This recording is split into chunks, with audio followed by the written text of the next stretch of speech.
What is going on, everybody, and welcome on in to the first edition of the NFC South Roundtable, brought to you by Roundtable Sports. This video is going to be sponsored, of course, by BetUS. A little bit about them later on, but this is going to be your one-stop shop for everything involving the NFC South. We have a creator from each and every single team in this division, bringing you the best news for each and every single one of these teams. So, you know what? Let's just get right into it. Let's get into what you guys came for, and let's start with who was the worst team in the NFC South last year. Let's bring in our creator for the Panthers, and let's see how he's doing. What up? What up? Hey, what's going on? How we doing, buddy? I'm good. I'm good. How are you? I'm good, man. Look, last in the division last year. Obviously, that's a little bit of a hard task, you know, especially after you trade up, you get Bryce Young. There's so much potential, but you know what? New start, new season. How you feeling today? Yeah, I feel good. I mean, this is time to be optimistic with training camp preseason coming up. This is time to be optimistic, but you know, I'm going to keep it real. Going to keep it real. We love that. We love that. Of course. Look, the Panthers, I mean, they have the team. They have the potential. I think you guys are just looking for that second year leap. And I think really you have the pieces. You have the pieces offensively. You have the pieces defensively. It's all going to come down to two things, right? It's going to come down to coaching, but it's going to come down to how Bryce Young can come back here in the second year. Your success rate is going to be built on that second year leap from Bryce Young. 100%. 100%. We love it. So let's bring in the second worst team in the division last year for the NFC South. And that is your creator for the Atlanta Falcons, the two quarterback Atlanta Falcons at that. How you doing, buddy? I'm doing great, man. That's a great problem to have, man. 2 QB system coming your way for the 2024 for these Atlanta Falcons. We all know the clear-cut number one is Kirko Chains, the $100 million man, but we do have a promising rookie in the form of Michael Penix Jr., 8th overall pick in this past year's NFL draft. Caught a lot of us Falcon fans by surprise, but it was a much-needed pick for this new regime, as Raheem Morris stated so many times. You have to have a plan going forward. We were treated for so many years with Matt Ryan and his exceptional play for Atlanta. Now we turn the dial, and it's the Kirk Cousins, Michael Penix show. So I'm excited to see what these Falcons can do in 2024.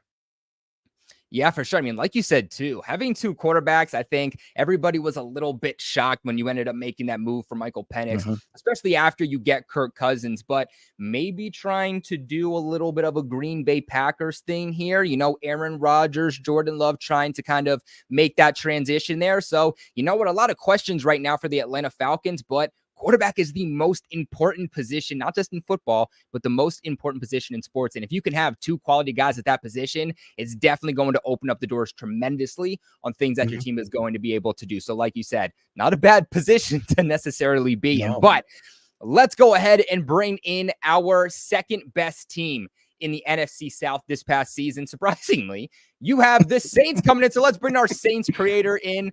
And I mean, hey, look, you guys fought through a lot of adversity last season. I think that a lot of people kind of disrespected the Saints last year. They weren't expecting too much from the Saints, but I think you surprised a little bit. You won some games. You kept it competitive, even with Derek Carr getting banged up a little bit. I mean, are the expectations high for the Saints this year? No, not at all. Look, I'm a realist when it comes to the Saints. I'm gonna tell it like it is. You know, they are where they are, you know, like they're a middle of the pack team, but guess what? I still feel like they're going to be the best team in this division. You know, I still like, you know, they did some things in the offseason that could help them change around the entire offensive staff, bringing in Clint Kubiak, coming up with a different type of offensive scheme. Should be fun to watch. For sure, for sure. And you know what? That brings us into our last creator to bring on here for the NFC South, your champion of the NFC South this past year, the Tampa Bay Buccaneers. So let's go ahead and let's bring them in. Mr. Bucs Nation, how are you feeling? I mean, the division winners last year, you go to the playoffs, you won a couple of games. Year after Tom Brady leaves, you did it better than the New England Patriots did. You gotta feel pretty good about that. The bakery is in full swing. Let's just say that. I mean, big offseason, right? So many people were brought in on long-term deals at that. I think the Bucs are going to stay competitive, man. Feeling great. I mean, heck, not only did the Bucs win the division last year, they won a playoff game, almost made it to the NFC Championship game. So I think it's safe to say that there's some good expectations in Tampa Bay this year. For sure. And I think that brings us into our next point. Obviously, the Tampa Bay Buccaneers, they won the division last year. So, guys, I want to get an opinion from all of you guys. And Clay, I think we'll start with you. Are the Bucs the favorites to win the division yet again? Or is there another team that maybe is the favorite to win the NFC South? I'll be honest. I had the Falcons winning this division just because of bringing in Kirk Cousins, what they've done, and bringing in a wide receiver. I think it's kind of a little bit under the radar a little bit there in Atlanta, Darnell Mooney. I think that with what Kirk can do with Pitts, Mooney, Bijan, Algier, and of course London. I mean, that offense is absolutely stacked, and it should, Kirk should thrive in that, right? Defensively, I felt like they went a little bit downhill, right? Because of some guys that they lost, but they did fill some voids there. How good those voids will be, we shall see. But I have the Falcons winning. I think that the Falcons, with what they've done, just these three key players alone, Kirk, Bijan, and Drake, they're going to be a force to be reckoned with. And I think also them bringing in Zach Robinson, who's a former Rams assistant, I expect him to bring an innovative offense that's going to fortify Kirk and the rest of those players. For sure. Let's kick it over to the Falcons. Who do you think's winning the division this year? I mean, you guys gonna make a run? I think we are. We're one of the strongest built teams in this division to, just make a lasting impact on this NFC South. You talk about free agency, taking care of the most important position on the field, which is the quarterback position. We took care of that with Kirk Cousins. My guy there mentioned, Darnell Mooney, London, etc. But one guy that a lot of people are sleeping on is Ray McLeod III, man. He's making head waves in training camp, really has solidified his standing as the number 3 wide receiver for this Falcons team. So that low key right there just adds another element to this Falcons team that has been missing for so many years, and that speed on the perimeter and also now in the slot. Talked about the defense. Falcons did a decent job drafting certain players on the defensive side. Rook and Braylon Trice and Braylon Dorless went back to back on these defensive players. Really, all three guys you could utilize as, chess pieces. The Falcons really didn't draft for one position of need on the defensive side. These guys are all versatile, and that's one thing that Raheem Morris likes to do with his defensive players, is use them in different positions. Him and Jimmy Lake, I think they're going to bring a nasty attitude on this defense in the blitzes, and all these exotic looks are going to come from various places, similar to what they did with the Rams last year. But I think the Falcons, if you look at the roster from top to bottom, it's probably the clear-cut favorite in this NFC South race this year. For sure. Let's kick it on over to the Saints. I mean, look, you guys finished second last year, so maybe there's some hope that you guys can stay competitive and win the division. I think there's a strong chance the Saints can win the division. To me, they got the best defense in the division. I know that the Falcons did some really good things last season defensively, and so did the Bucs. But look, I just think that it all just came down to the Saints needing a new offensive scheme. Like they've been running that same offense, but there's missing one key ingredient, which was Drew Brees. So they don't have him anymore. So it's time for them to turn the page. Look, the Falcons, they are stacked from top to bottom, but let's be serious about this. The Falcons have been stacked from top to bottom for years, and they always seem to come up short. That's the reality. They didn't do what they needed to do and get in a pass rusher in the draft. I'm just wondering where these sacks are going to come from. They're going to be good offensively. I like the offensive coordinator that they brought in, but we all know that the Falcons have been underachieving for years. Great roster, but always seem to come up short. I would say that the Saints have a strong chance of winning this division. I love it.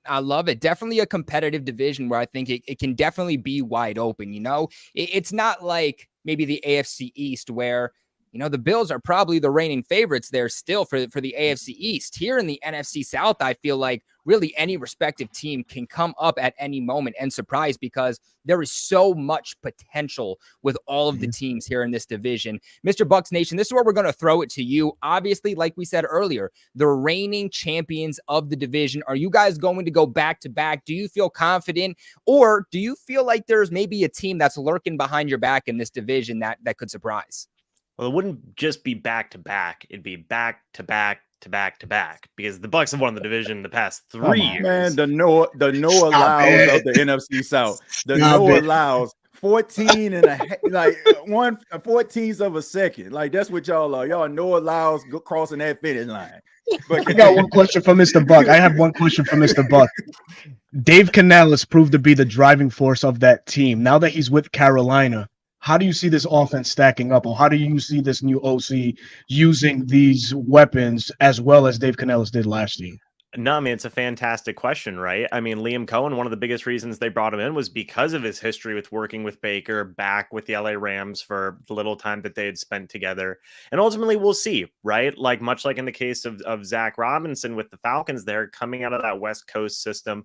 You think that there's going to be some similar things with Dave Canales' offense from last year, but ultimately, we don't know. Dave Canales, now part of the Carolina Panthers, by the way. Also, Raheem Morris, former Tampa Bay Buccaneers head coach, now part of the Atlanta Falcons. It's interesting, how that works. But man, it is going to be an interesting situation, right? And to be no disrespect to Clay here, but the Saints and the Falcons are going to be extremely competitive in this division as well, right? And heck, maybe the Panthers do surprise some people. I am going to say the Bucks are going to win because, it seems like that's the trend we're all going for here right now, is picking our own teams. But I do agree with everybody and I think we're all in agreement of this, is like, yeah, this is going to be a very competitive division, much like it has been every single year the past couple of seasons. Love it. Love it. So real quick, I do want to give a shout out to the sponsors of not just today's video, but the sponsors of this channel all football season long over at BetUS. Right now, you guys can get a 125% sign-up bonus up to $2,000 on your first 3 deposits. So for those who maybe don't know exactly what that means, let me throw an easy number out for you. Let's say you put down $100 with BetUS, signing up right now with the link in the description box below and pinned in the comment section below. That will turn into a bizarre $225 for you to play with, and you can do that up to your first 3 deposits. BetUS also has a 200% crypto deposit bonus. They have the fastest and easiest deposit and withdrawal process out of any sports book on the platform. 24/7 personalized service, 365 days a year, live wagering on all major games, best betting variety in the business. You can even get a 10% back on your net losses 2 times a year. Little interesting fact here for you guys too. BetUS can give you your very own personal account manager.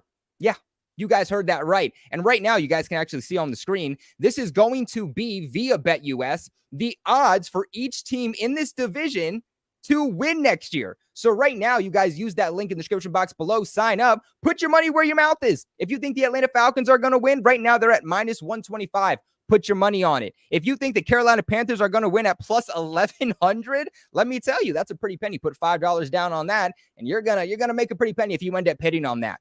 What do you guys think, though? What do you guys think? If you had to just say one team, you put in your money on this, an unbiased fan, you're putting your money on the line, my friends, which team are you guys going to pick? The Atlanta Falcons. The Atlanta Falcons. We're sticking with it. They're the favorites. They're the Let's favorites. go. I mean, unbiased, the Saints would be an interesting bet, in my opinion. Saints or Bucks. I mean, those are both +300, +375. Those are both interesting bets, I think. See, I'm a risky bettor, so I'll take the Panthers at +1100. Michael Vick at BetUS.com. Catch an incredible 125% sign-up bonus on your first 3 deposits, plus 10% gambler's insurance. BetUS, my online sports book and casino. All right, perfect, guys. So now we got into a couple of questions for each of your team because you know what? I would like to know. as a fan of football, each of your teams have some glaring questions going on. Let's start with the Buccaneers right now. Now, Tristan Wirfs signed to a 5-year, $140 million deal. That is the highest paid tackle in all of football. And you know what? Do you think that he was deserving of that? Because, I mean, I'm hearing throughout the NFL world that he did not deserve to be paid as the highest tackle in football. What? That's what I'm hearing. From who, Colby? Who are you hearing I'm not this? saying it. I promise, Mr. Bucks, I'm not the one saying it, but I'm looking on Twitter and I'm like, damn, apparently Tristan Wirfs is not a good tackle according to Twitter. Well, Twitter's wrong. That's Twitter. I mean, okay. Exactly. I don't know how my NFC South colleagues feel, but from my perspective, Tristan Wirfs is one of the best tackles in the NFL. I think that whenever he came into the league, he was one of the best right tackles. Then he transitioned from right tackle to left tackle. Not an easy transition, by the way. And he still, I mean, you look at it. You look at how many pressures and sacks he gives up on a year-to-year basis. You look at his Pro Football Focus grades. He absolutely deserves this type of contract to be a guy who, you know, is one of the highest paid players at his position in the NFL. I joke about it. You know, I've mentioned this on my channel a couple of times. I genuinely do believe if there was one player that Bucs general manager Jason Licht could keep on this entire roster, you could argue that it could be Tristan Wirfs because of not just of how good he is, but the positional importance, right? You know, a lot of people talk about whenever you're building a team, you need a good quarterback, you need a good edge rusher, maybe a good cornerback, and you need a great tackle, right? So yes, he 100% deserves this contract. No ifs, ands, or buts about it. And I'm happy to see him continue to be a Buck for the next 5 years. Yeah. I like it. I like it. Real quick, guys, if you haven't already, please make sure you leave a big like on this video. It really does go a massive, massive way in supporting not just Roundtable Sports, but supporting every single creator that you are currently seeing on your screen. If you want to support your favorite creator that you're currently here for, liking the video, subscribing, and sharing the video with your friends is the best way at doing so. Representing your nation is the best way at supporting your creator. So make sure you guys go ahead and do that. But what are your guys' thoughts? You know, what are your guys' thoughts on Tristan Wirfs being paid the highest offensive tackle in the league? Do you think that he's deserving of it? Or are you saying, you know what? I'm just glad that the Bucs paid him that money so that they can't put their money elsewhere to maybe a Chris Godwin, you know, at the end of the season? Yeah, I don't have a problem with it. I value Tristan Wirfs. I love him as a player. We have an Ironman in our own right with Jake Matthews, but I take Tristan Wirfs any day of the week over Jake Matthews. The young man has, he has Hall of Fame capabilities, man. I think he's a natural left tackle, and he's shown that ever since he stepped foot on the league. So much respect to the Bucs and locking up one of their core players, let's say. So yeah, I'm digging it. Yeah, for sure. Yeah, what do you think of Timothy? Yeah, I definitely agree. I think that he's like top 3 at his position. I have so much respect for this guy. I mean, even the fact that when he moved from right tackle, left tackle, he was so open about his mental health and trying to get himself right with that. I ain't got nothing but respect for him. If Trevor Lawrence can get $200 million, if some of these other quarterbacks like Daniel Jones can get that bread, like, give it to somebody that's actually deserving, that actually won something, and their team is successful because of him. But yeah, he deserves it. For sure. Clay? Yeah, I mean, absolutely. I mean, the guy was the 13th overall pick for a reason. I mean, first 3 seasons in Tampa at right tackle. Then he earned his first All-Pro, and then I think he has 2 Pro Bowls now. Right. So, and then moving over to left tackle. That's not an easy transition because that footwork just basically is a 360, right? So he made men look like child's play in his position. To be honest with you, you go look at PFF, they've had him ranked in 4th in pass protection and 6th in the past 2 years. So yeah, well deserved for sure. Wow, let me tell you, you have some respect for each other in the NFC South, because let me tell you, I watch the other divisions here on Roundtable Sports, and they go at it. They will not give compliments to other teams. So consider yourself lucky to have a core of guys that actually respects your team. It must be nice. Absolutely.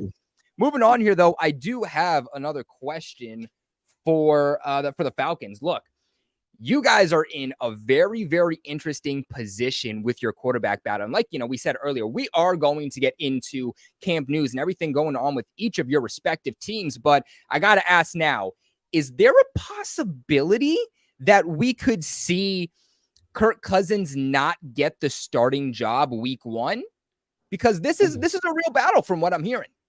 It's a real battle, but you can't entrust and put in the fire a guy that we just drafted 8th overall. Sure, the system might feel like a schematic fit for Michael Penix after all the wonders that he did in Washington, back-to-back 4,000 yards. But we're talking about a veteran quarterback that knows how to read defenses, knows how to study the game, and he can prep the right way Sunday in and Sunday out. No doubt you have to look at that and Kirk Cousins will give us the best chance to win Sunday in and Sunday out. We've had so much bad luck the past 2 years with Desmond Ridder, Marcus Mariota. The Falcons cannot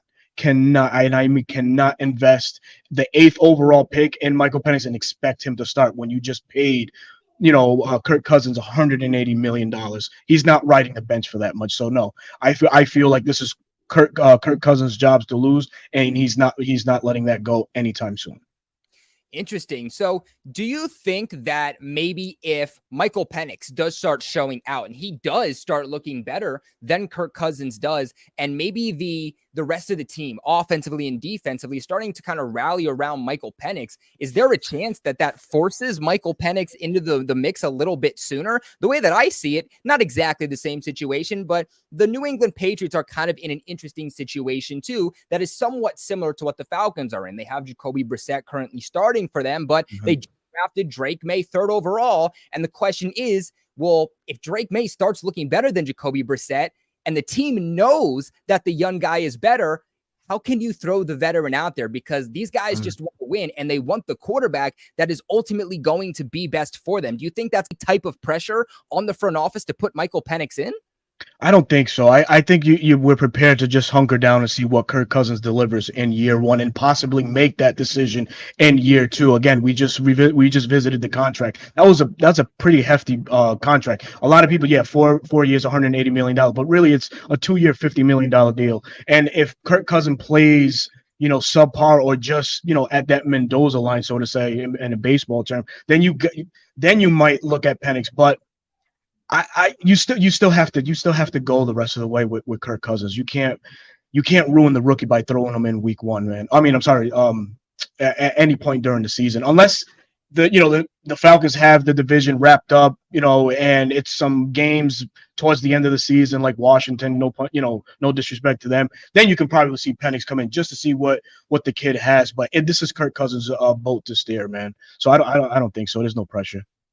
Man, come on, man. Why are we putting this man? Hold on. Why are we putting this man in bubble wrap? Come on, man. We got Jaden Daniels, Drake May. These guys are going to have to start week 1. So why are y'all putting this man on ice? Why he got to chill? If he goes out there and he balls out, he needs to start. And we also know that your owner listens to the fans. So if they start, I'm telling you, like if he don't come out the gate, I'm talking Cousins. If he don't come out the gate balling. Panic. I'm telling you, man. I'm telling you, like you just can't. Kirk Cousins was brought in for his winning pedigree, right? That's exactly what needed to be instilled in this Atlanta franchise, the franchise as a whole, and the fan base as well. Kirk Cousins was well on his way to an MVP style year last year if it wasn't for that Achilles. Kirk Cousins for the past 5 years has been one of the best statistical quarterbacks, something we haven't had since 2017, 2018, when Matt Ryan still had a little something left in the tank. So you bring in a Kirk Cousins where the scheme it fits what he does. You got Kevin O'Connell and Zach Robinson who spent some time with the Rams. So the schematic fits in the language is there. So why not instill that with the Falcons like we're doing this year? So Kirk Cousins can just walk in seamlessly and just operate. And he's going to do that. I don't think we're going to hear any Penix chant at all, man. This is Kirk O'Chain's team, and we're riding with Kirk, man. We're riding with Kirk. 10 toes. Panics. Not yet, man. Not yet. So, brother. Let's kick it to the rest of the NFC South. And Mr. Bucks Nation, we'll start with you, man. if you are a fan of the Buccaneers, who would you rather face as the quarterback of the Falcons? Would you rather face Kirk Cousins or would you rather face Michael Penix? Oh, I'd rather face Michael Penix. Kirk Cousins has a pretty long history of making my life miserable as a Bucs fan with the whole "you like that" thing. People forget that the Bucs were the team that he beat, and that made me disgusted. It's, you know, I agree with a lot of what Berto's saying. I do get what Timothy's saying as well, where like, hey, if the rookie's playing good, do you consider it?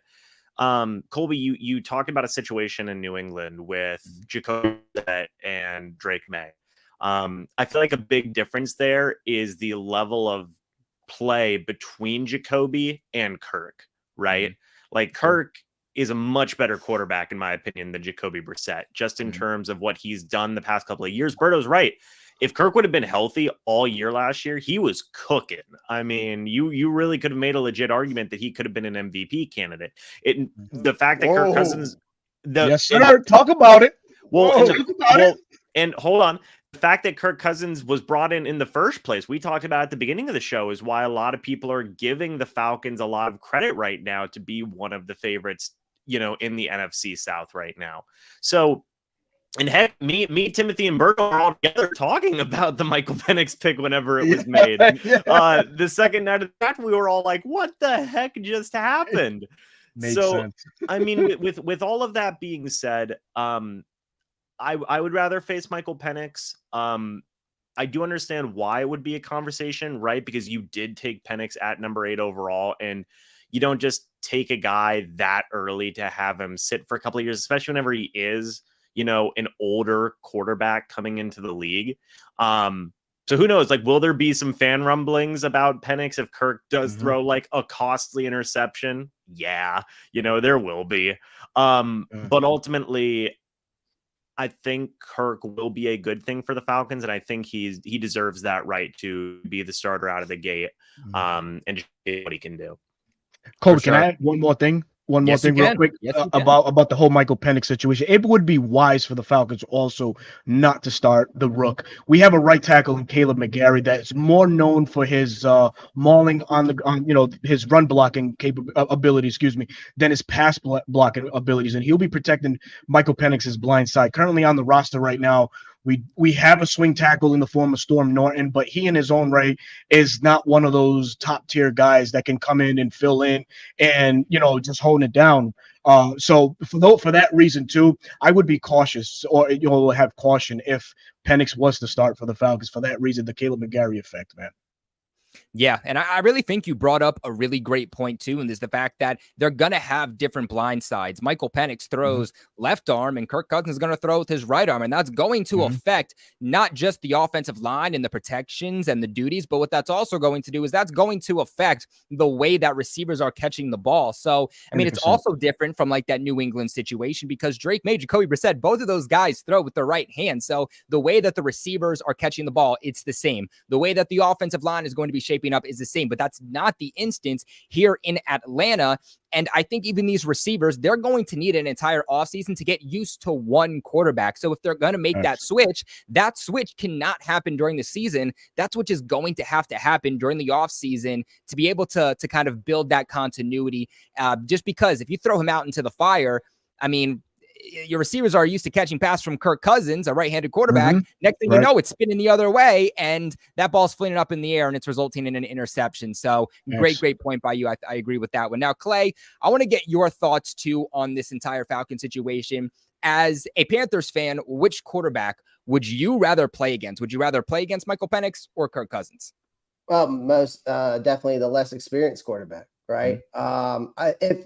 If the Falcons are looking to build for the future and develop a quarterback with a strong arm and mobility, Penix could be the right choice. I think for long-term benefits, that makes more sense. Right now, the season for veteran and Kirk Cousins has a proven track record. That's who they need to go with now. If the Falcons were in a rebuilding phase and they wanted to develop a quarterback for the future, like right now, and they didn't have Kirk Cousins, obviously Penix would make better sense in my opinion, but they're not. So in that case, right now though, if I had to choose, of course, Penix, but you know, the Kirk Cousins is going to be the starter. So Love it, love it. And Timothy, let's end off with you. Who would you rather go against? I just need to know, Kobe, what time would it be? Would it be a primetime game? Because if it's a primetime game, I'm going with Michael Penix because we know Kirk Cousins in primetime. They just don't mix. You brought up that. So, you know what I'm saying? Well, 12 o'clock, Kirk. Oh, man. Oh, my God, bro. I'm talking 12 o'clock Kurt. Like if it's 7:45, 8 o'clock Kurt, I'm going with Penix, man. I'm sorry. I like Kirk Cousins. I think he's talented, but that 8 defense got to get to bed too, right? So the Saints shouldn't be playing past 8 o'clock. So hey. And another thing none of y'all talk about either is I think Penix needs to be wrapped in bubble wrap because he's torn how many ACLs? Oh, wow. Two, to his defense, too. But the guy's showing no effects in training camp. He's looking fantastic. The pre-draft process wasn't flagged for anything medical. So, he's checking all the boxes, man. I think, getting the best of Penix when it's his time to hit the field, which is in 2 to 3 years. All right, guys. So next up, we have some NFL news that's currently going on that really over the last few months has been a big storyline in the NFL, but it seems like over the last couple of days, it's become a much bigger storyline. And I do understand that none of your teams are currently being linked back to Brandon Aiyuk, but you know what? Anything can change at any given time. When Calvin Ridley ended up signing with the Titans this offseason, they weren't a team that was linked back to him. They ended up being this dark horse last minute coming in and swooping in, which means any team in the NFL could do the exact same thing for Brandon Aiyuk, who is a top 10 receiver in the NFL. And from what's being reported by Mike Giardi of NFL Network, it sounds like it's more likely Aiyuk is getting traded rather than staying with the 49ers. So I want to know from each of you, and we'll start with the Falcons here. We'll start with the Falcons. Do you want your team to go after Brandon Aiyuk? Oh, man. Love the question, but I will decline for reasons, right? The compensation, the money that's involved, and we have a stacked offense, so the ball can only go around so much, right? We have Kyle Pitts, Drake London, Donnell Mooney. Sure, people will say, "Oh, you wouldn't take a Brandon Aiyuk in that sense." Yeah, no, I want to keep my positional players right now. They fit the scheme more. I think you bring in a Brandon Aiyuk, he's going to need time to, get acclimated with the system, get acclimated with the scheme, and he wouldn't make an impact right away. Could he, have some spots where he is successful? Yeah, but it's not like trading for, I'll use one of our older guys, Julio Jones. But if you traded for Julio Jones in his prime, you were going to get, immediate dividends in return, from day one. I don't see the same with Brandon Aiyuk, even if you put him on the Falcons. So I would respectfully decline on a Falcons acquiring Brandon Aiyuk trade. Interesting. And I mean, really, too, if you think about it, there is only so many teams that could trade for Brandon Aiyuk in the NFL because, yes, cap space is, I don't believe it's a true myth, but there's ways that you can manipulate, obviously, the cap space. But right now, it's sounding like he's going to make at least $30 million per year. The Patriots, from what's being reported, the Patriots and the Browns, both being willing to pay him $35 million, paying him as a top 5 wide receiver on top of giving draft capital. It is going to be hard for teams to be able to compete with that. But Clay, let's kick it to you because Bryce Young, he could use a top 10 wide receiver right about now. I'm not going to lie to you. I'm not going to lie to you. Do you want to see the Panthers make a push for a real number 1 guy? I mean, I love Xavier Legette, massive fan, but we want an established guy already, right? Yeah, I mean, Brandon Aiyuk, think about it this way. It's like a chef eyeing the last truffle in a gourmet shop. It's like a tempting but complicated, right? You get this guy who's got this like playmaking ability, might be the secret ingredient to turn that offense around, help out Bryce Young, right? But then there's the trade compensation, right? Where the Panthers have not been the best trading team in the league. Thanks to Scott Schitterer, who that's what I call him. From last year at GM, I mean, was terrible. So we have to value these draft picks now. And do I think that this guy might be worth the gamble? I don't think so. I think Deontay Johnson's going to surprise a lot of people this year. He was top 5 in route running. I mean, the guy's separation was top 5 last year. He's been top 5 the past 2 to 3 years. So in the league. So, and this wide receiver room in Carolina is already packed like sardines.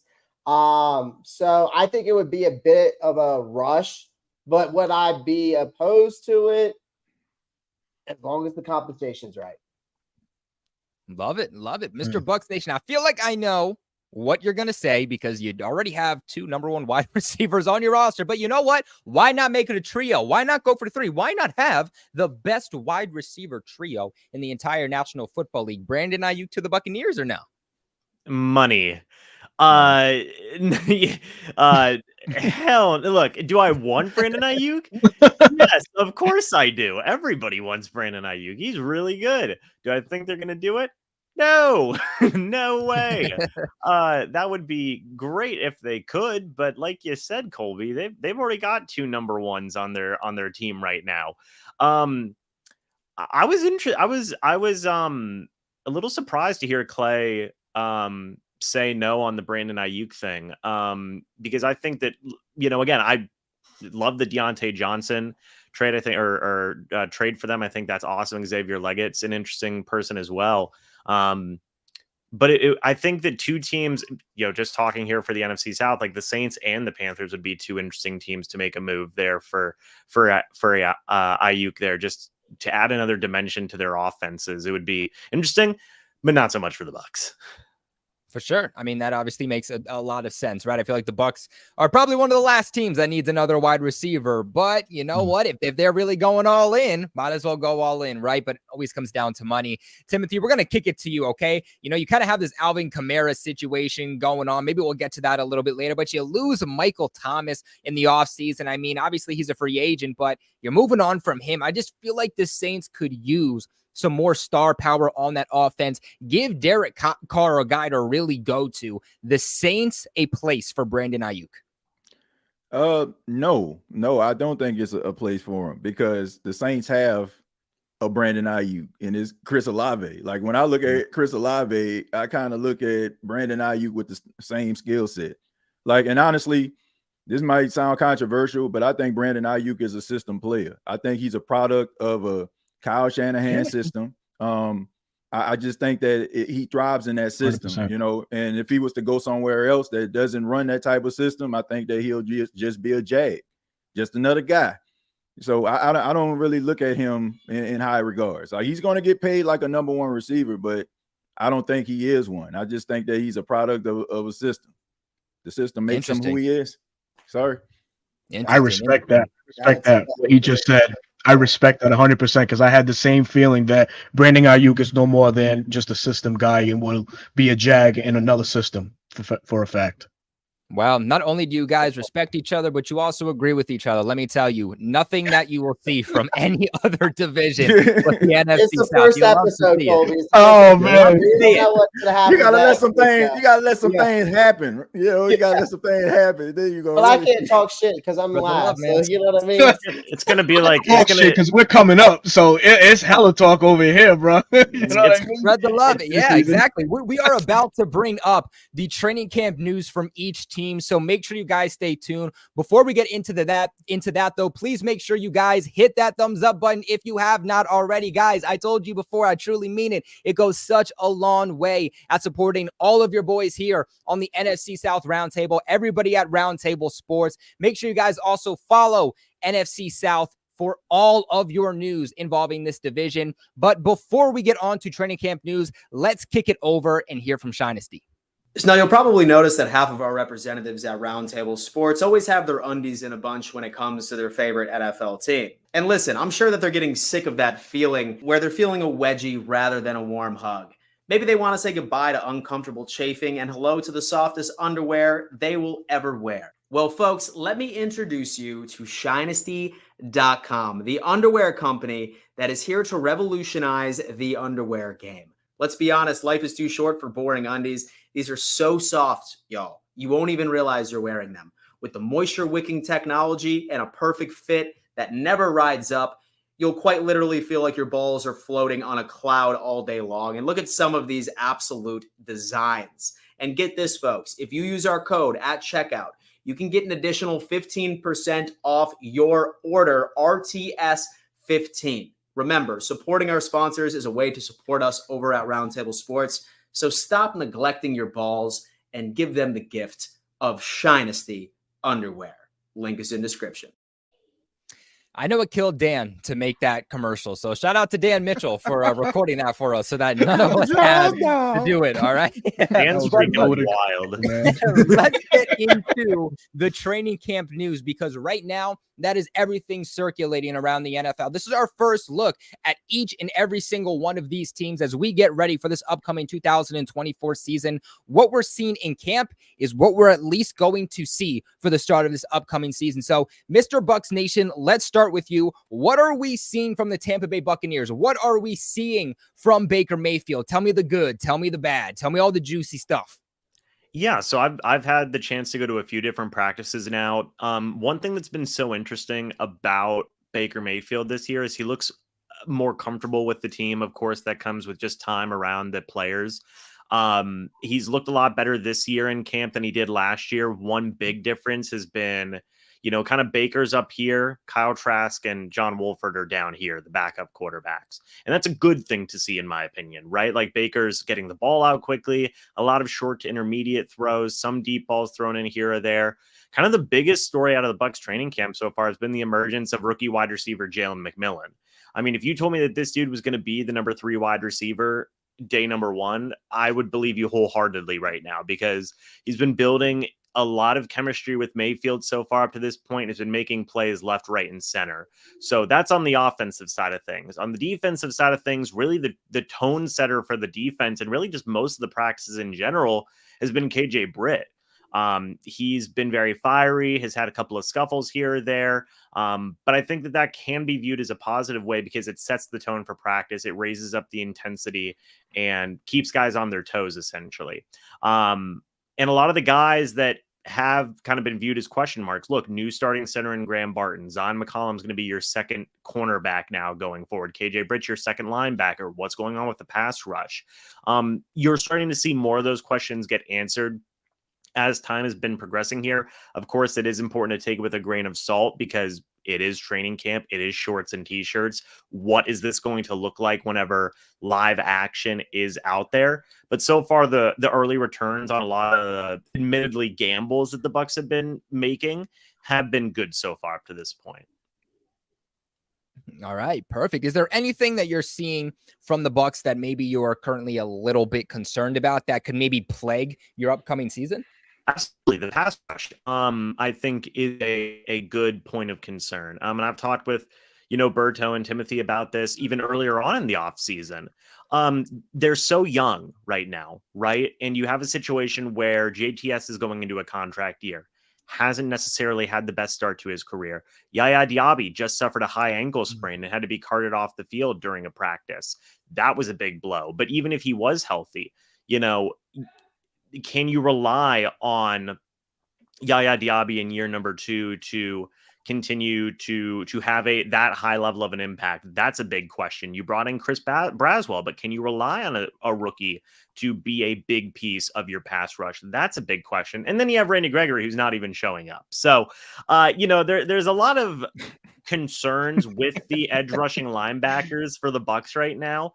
And I would say far and away, that's still the biggest question the Bucs have that we have not seen a ton of answers so far up to this point. Got you. Let's kick this on over to the Saints. What are we seeing from the Saints? Is Derek Carr looking like he's back? Is the Saints looking like maybe they can make a push? What are we seeing? The good, the bad? Let's hear it. First off, when was Derek Carr ever back? But to be honest with you, Got me there, man. Got me there. I was trying to give you a little bit of hope there. Because I'm about to set it up because the talk of training camp is 5th round pick Spencer Rattler, man. Spencer Rattler has been lighting it up. He's starting to get a little bit better. He kind of ran the same type of offense when he was at South Carolina. And it seems like the team is really, starting to feel him. As far as Derek Carr is Derek Carr. Like he's going to, say all the right things, do all the right things, kiss hands, shake, what I'm saying? Like shake everybody's hand, kiss babies. You all know, but at the end of the day, it's about the future. It's about Spencer Rattler. It's about Jay Haener. Those are the guys that everybody's looking at. Who's going to be that backup quarterback? Jake Haener, man, he ain't taking it lying down, man. He is fighting. Like he is putting forth some really good practices. The thing about it is the last practice that they had, Spencer Rattler got more snaps because, unfortunately, Jake Haener had to get a procedure. He got diagnosed with a form of skin cancer, so he had to get a procedure with that. But all in all, man, it's just been about these two young quarterbacks, and the preseason game is this weekend, so a lot of Saints fans are excited to see what the future could look like with Rattler, Haener as the quarterback. Do you think that there is potential that Rattler could replace Derek Carr even early on in the season? Will he even make a potential push to be the week 1 starter? Because, I feel like Derek Carr, he used to be a good quarterback. He used to be someone that people wanted to trade for. He was a guy that could be a playoff quarterback, but I think at this point in his career with the injuries he suffered, he's switching schemes from the Raiders to the Saints. He's just not the same quarterback. And I think honestly at this point, if the Saints want any type of success, it's probably moving on from Derek Carr sooner rather than later. And is Spencer Rattler going to maybe come in sooner than we think? Kobe, everything that you said is absolutely correct, right? I mean, but the guy that brought him in was the guy that drafted him in Dennis Allen. Like, they are conjoined at the hip. Like, this ain't happening. This is like Jack and Rose, like off the Titanic, and he's holding on to his hand saying, "I never let go." This is what this is with these two guys. Like, so I don't see him benching Derek Carr at all. Like, I think that they're gonna no way, Timothy. No way. Rattler. Damn. Hey, I feel you. But like I said, they are conjoined. Like, Dennis Allen understands that more than likely he's on a hot seat. So he's going to go with the guy that he brought in. So if this was maybe one of those situations where Dennis Allen gets fired mid-season, then I can see Spencer Rattler starting. Timothy, Absolutely. if he's balling, he deserves to play. From earlier. The Bucks just want a shot, damn it. They just want a shot. I think we all do. So starting Spencer Rattler gets a stamp of approval by the panel, man.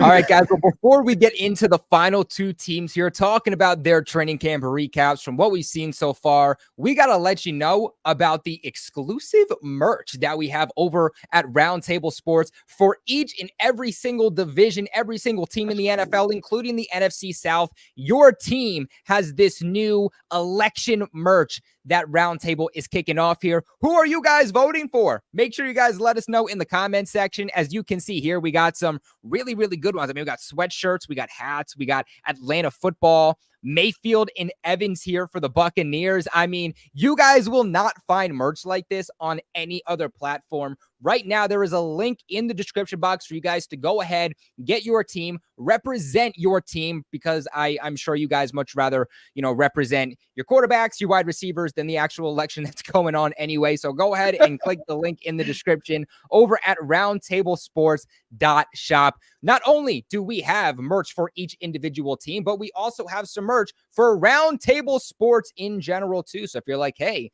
I don't just want to look at my own division or my own team, I also want to get some of that cool Roundtable merch that I'm seeing. Because Colby, I like that polo you got going on. How can I get one of those? That link in the description box below. Again, roundtablesports.shop is where you can get all of the merch that you are currently seeing right now on your screen. So anyway, let's kick it back here over to the rest of this training camp recap. Let's go on over to you, Clay. What are we seeing from the Panthers? Because from what I'm hearing, Bryce Young is looking like a different quarterback than we saw last year. And I'm pretty sure Panthers fans were praying all season, all offseason long that would be the case. I mean, is that fact or is that crap?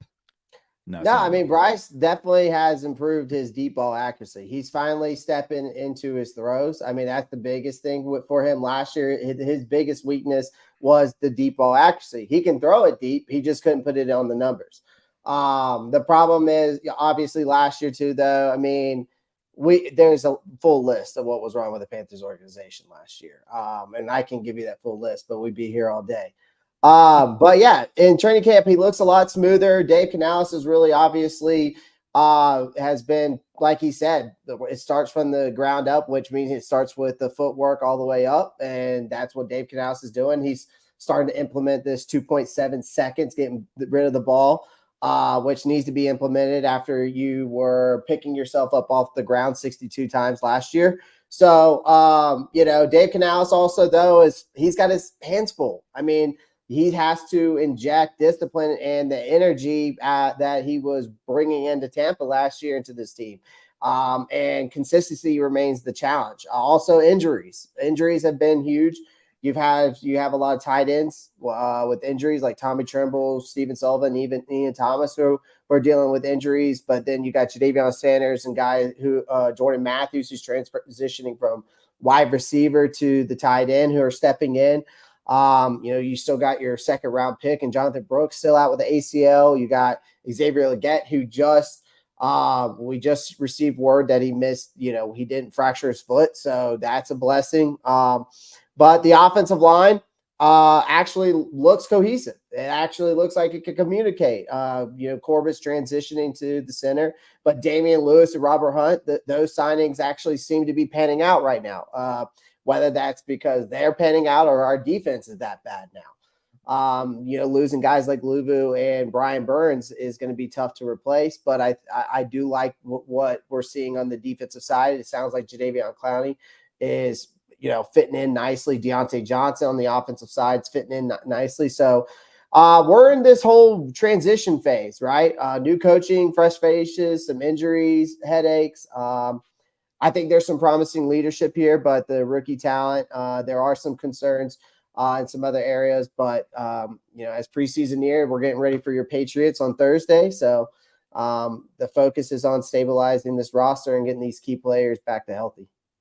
Yeah, and I feel like for Bryce Young, I feel like the main thing has to be, and maybe this is a hot take, but I feel like the main thing has to be that offensive line, because he was, the first overall pick just a year ago, not too long ago at all. So he should be able to elevate the offense around him, the receivers, the weapons, the tight ends, the backfield. It's all, of course, very important. And I'm not trying to diminish that in any way, shape, or form, but I feel like because of where he was drafted, because of the ability that we saw from Bryce Young, if you keep him protected, he should be able to elevate these receivers and these tight ends and the overall talent around him. It just comes down with keeping him safe. Something that I'll share with you guys is something that I say all the time. I feel like the offensive line is like the engine to a car, right? It might not be the sexiest thing, but at the end of the day, if the engine to your car is messed up, your entire car is going to be messed up. Nothing is going to operate correctly. And that's exactly how I feel with the offensive line. But let's get in over here to the Falcons. What are we hearing over in Falcons Landia?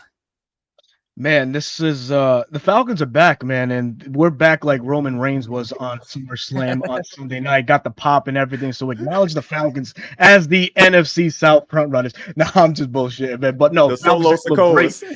Chill out. That's disrespectful, my guy.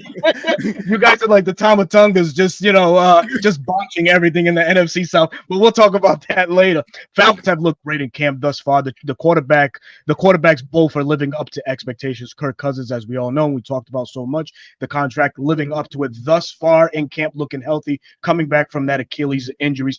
Penix is looking really good, like an upper echelon rookie. He does have some areas where, they're a little bit gray, but, we have a great coaching staff around Raheem that he has built to help this young man, work through some of those deficiencies. But Michael Penix, everything from what I'm hearing from camp has been really, really good.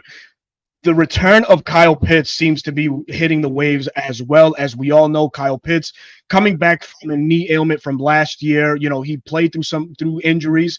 He's rounding out. He looks like the Florida Gator Kyle Pitts that helped him, get drafted in the fourth overall in the first round in 2021. Excuse me.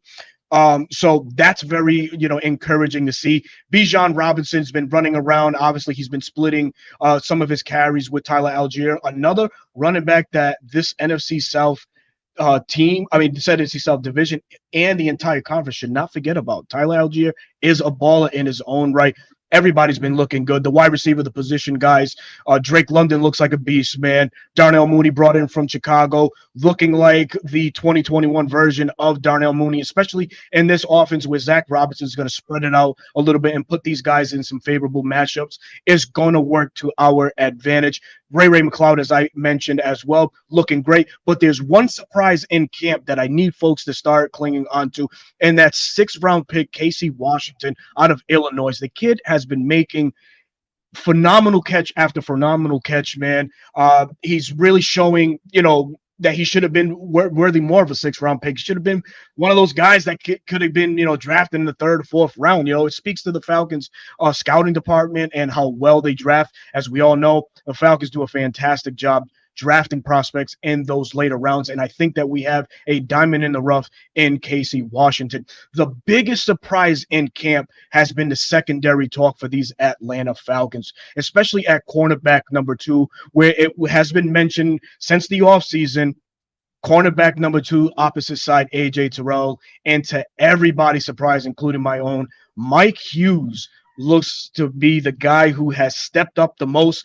Actually, he's entrenched in a battle right now with Clark Phillips III, a rookie from some years ago in the 3rd round, and he shined over Clark Phillips. Right now, Clark Phillips is actually battling D. Alford for that nickel spot, which D. Alford has been the man for the better part of 2 years. So we could be seeing Clark Phillips as a backup in Atlanta at all 3 cornerback positions. Now, that's very surprising. Now, it also, with this Mike Hughes resurgence, one thing that cannot be ignored is having the coaching that we have in that secondary. Jerry Gray has a wealth of knowledge, came over from the Green Bay Packers. I believe in 2021, the Green Bay Packers finished 11th in pass defense. He's bringing that same mentality. And this past year, we also brought in Justin Hood. So now the tandem that once ran that prominent Green Bay secondary is here in Atlanta now. So I think these guys are doing a phenomenal and fantastic job just slowing the game down for a guy like Mike Hughes, who's a veteran, has been in the game for a while, really understand what it takes to be a starter. And Mike Hughes, a guy that was drafted in the 1st round as well. One more other thing that I've been hearing from camp is the pass rush. And I think all 3 of us on this panel with our respective teams struggle with this same concept. Where's the pass rush going to come from? The Falcons are not blessed with having one top-tier guy as many ball clubs do, but we all got to remember this is a copycat league, and no other team in the NFL did it better than Indianapolis Colts last year, where they had 3 or 4 guys finish in that 9 to 10 sack range. Really, sacks came in abundance from several players. I think the Falcons have that on the roster this year. I know, TJ, you know this man very well. Caden Ellis, man. He's looking like a stud now in the middle of this Falcons defense, blitzing the A and B gaps, really being a movable chess piece. We have a returning Troy Anderson as well, who has pass rush ability in his own right and has been displaying that in training camp. Zach Harrison, another emerger from last year towards the tail end of the year, also comes in. That's another guy that can put up sack numbers. He takes over for a departing Calais Campbell, who now plays for the Miami Dolphins. And there's also another surprise. And I know it's a loaded thing with Falcons news. We're just that team, man. We're on the up, guys. We're on the up. All the reason why they're not going to win the division. Yeah, Captain America. I'm going to gas my team up to you, man, to the team, brother. Because the Saints ain't coming to touch us. The Saints ain't touching us. I'll tell you that for a fact. Captain America, drafted out of Notre Dame, JT Bertan is his name. Another rookie to watch in this Falcons defense. He is also in flux in that middle of this Falcons middle linebacker conundrum that they got going on. But all great problems to have as an Atlanta Falcons team and for their scheme and also for this defense. Love to hear it, man. Love to hear it. Before we come back and we end off today's stream here, last couple of words from your favorite creators. Let me tell you about Roundtable Sports. Roundtable Sports Network brings you NFL divisional debate coverage on a weekly basis from your favorite content creators across YouTube, featuring the AFC East Roundtable live Monday and Wednesday evenings, the AFC South Roundtable live Tuesdays at 7 p.m. EST, the NFC South Roundtable live Tuesdays at 7 p.m. EST, The NFC West Roundtable live Tuesdays at 9 p.m. EST. The AFC West Roundtable live Tuesdays at 9 p.m. EST. The NFC North Roundtable live Wednesdays at 6 p.m. EST.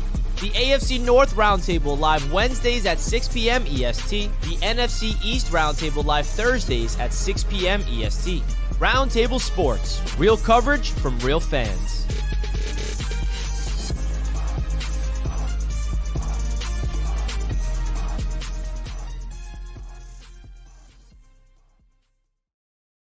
You guys heard it there first. Welcome to Roundtable Sports. That is going to conclude episode 1 here on the launch of NFC South Roundtable. We will be here every single Tuesday with your usual suspects at the same time. Mr. Bucks Nation, let's start with you. Just real quick, in a minute or less, any last words before we log off for today? Just happy to get this launched off, man. I know it's going to be a fun season for all of us just collaborating this year. I'm happy to be here, man. It should be a very competitive race to the NFC South. I'm sure we're going to have a lot of highs and a lot of lows in this group as the season progresses. So I'm excited to be here for it, man, and collaborate with a lot of great people. For sure, for sure. Timothy, how you feeling? I'm really excited about this opportunity, man, and just look forward to having a really good season. Talk about some really interesting things.